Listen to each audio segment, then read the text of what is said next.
Partir, vamos a hablar otra vez de un tema súper relevante que nunca nos vamos a cansar de abordar. La crisis climática es un tema planetario, un tema global del cual todos debemos hacernos cargo y sobre todo nuestras autoridades. Atención con la siguiente reflexión.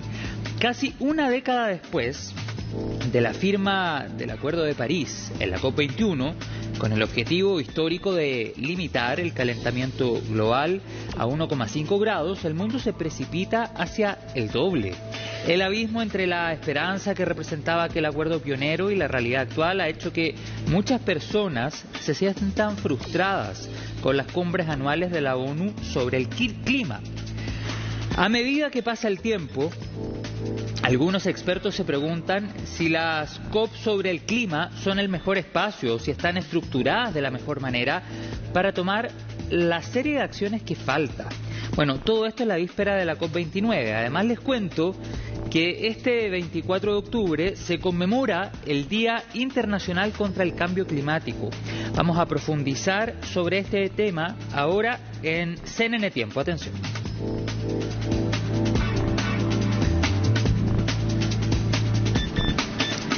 Y lo vamos a hacer, ahí está en la pantalla de CNN Chile, Martín Andrade, director ejecutivo de la Corporación Ciudades, que nos acompaña amablemente otra vez en el programa. ¿Cómo has estado, Martín? Bienvenido. Hola, José Miguel. Muy bien, pues estos días son no solamente momentos que nos acordemos durante el día de que se tratan, como el Día Internacional del Medio Ambiente, sino que efectivamente nos llaman a estar alerta, a reflexionar, digamos, sobre el avanzado y sobre todo, como tú bien decías, sobre lo que nos falta.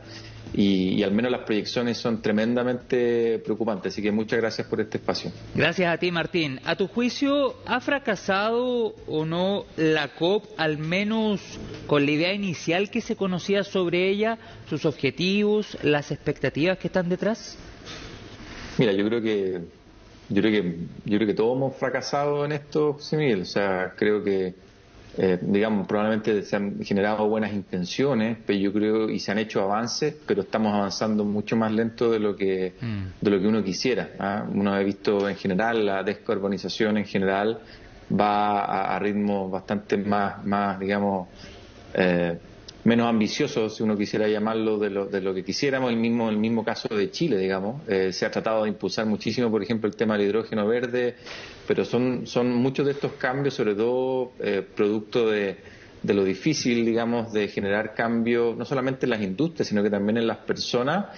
Es algo que necesitamos apretar un poquito más acelerador en general y vincular muchos más actores. Uno a veces ve también que está la COP, ¿no es cierto?, están las organizaciones, las grandes organizaciones, los países, pero atrás están las personas, están las industrias y a veces, claro, muchas cosas que se están legislando o cambios que se están viendo, nuevamente, desde las personas y de las industrias tampoco estamos viendo los cambios que necesitamos. Claro, yo decía al comienzo, Martín, tú eres de la Corporación Ciudades. ¿Identificas algún grado de resiliencia en las ciudades de nuestro país respecto precisamente a este tema que estamos abordando? ¿Hemos avanzado en esa línea? Sí, mira, la verdad es que muy poco. Mira, Chile, hay como 9 criterios que hablan de la vulnerabilidad frente al cambio climático y Chile al menos completan un 100%, 7 de ellos. ¿Ah?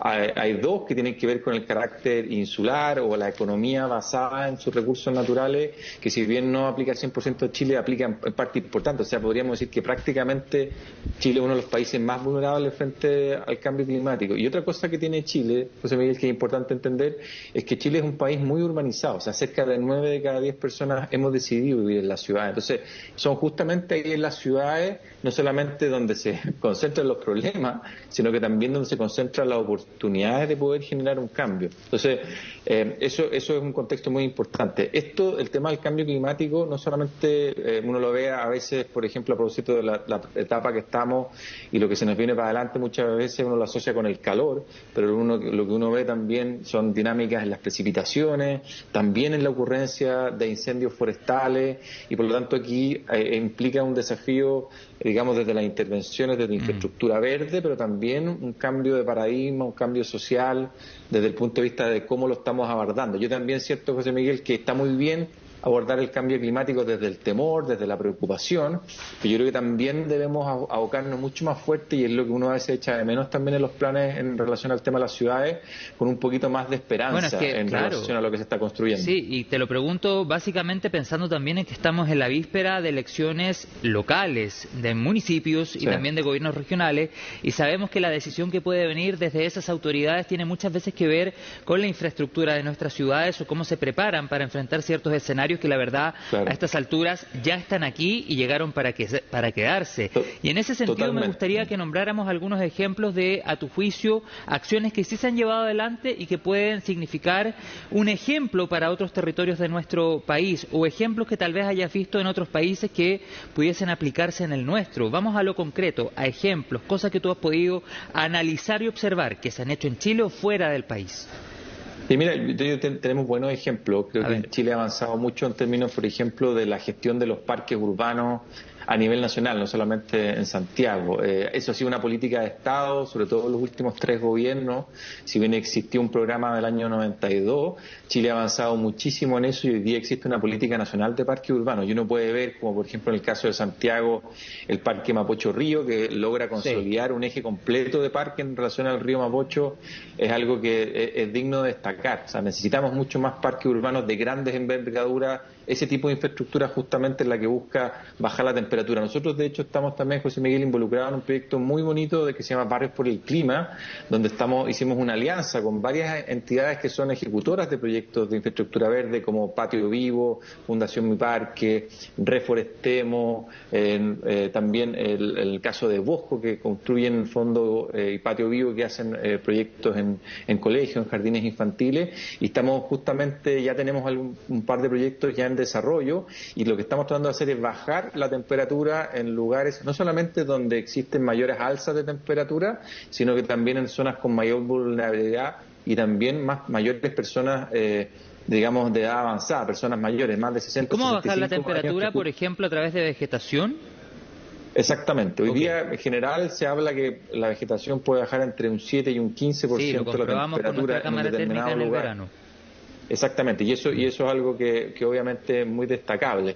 Estos temas de infraestructura verde también, si nos vamos a regiones, por ejemplo, el esfuerzo que se ha hecho en el Parque Cerro Caracol, o el mismo, no sé, en Copiapó, ahí, en el Parque Caucari también, de nuevo, son buenos ejemplos. Tenemos hoy día ciertos avances, quizás no con, por ejemplo, en relación al tema de los techos verdes. Hoy día, antes existía una ley que permitía prácticamente hasta un 25% destinar los techos para usos distintos, digamos, o sea, podría ser paneles solares o techos verdes. Hoy día se amplió eso a un 75%, pero no existen hoy día incentivos, y por lo tanto eso también, José Miguel, podría ser una iniciativa que podría ayudar a impulsar ese tipo de infraestructura.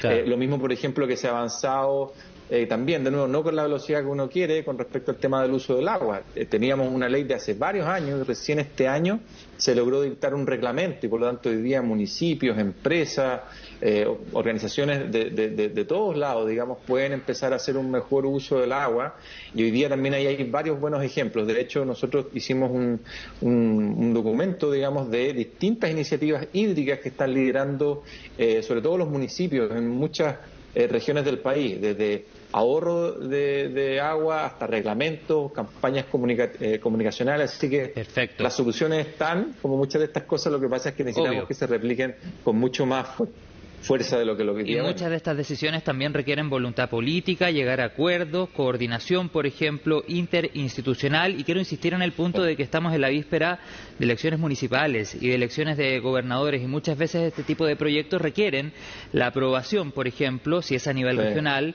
de un gobernador o de una gobernadora, y por supuesto también de los consejeros que están detrás de dicha gobernación o de dicha autoridad. También lo digo para que nos hagamos una idea y entendamos las competencias o las funciones que tiene una autoridad de estas características. Y si nos vamos más a lo local, los alcaldes y alcaldesas también tienen que decir algo al respecto. Han podido trabajar con algunas comunas de la metropolitana o de otras regiones del país, y ¿crees tú que al menos ese trabajo que han podido desarrollar hasta ahora sirve de ejemplo para otros territorios? Porque a veces se piensa que todas estas iniciativas requieren de mucha plata. A veces también, obvio, plata, pero también voluntad, Martín. Mira, hoy día, José Miguel, a propósito de lo que me preguntaste antes, hoy día hay muchas organizaciones, yo nombré algunas, digamos, que están haciendo cosas extraordinarias. Nosotros también hemos desarrollado diversos planes con un foco medioambiental en ciudades como Iquique, Alto Hospicio, Coyhaique, sí, en Punta Arenas. Ahora estamos trabajando ahí en Renca. Hay muy buenos ejemplos de, digamos, de estrategias verdes. Hay un plan, de hecho, de infraestructura verde que se tiene, ¿no es cierto?, en la región metropolitana y que parte de eso, quizás de nuevo, no con la velocidad que uno quisiera, sea implementando. Tu llamado, sobre todo en momentos de votación, es bien importante, José Miguel.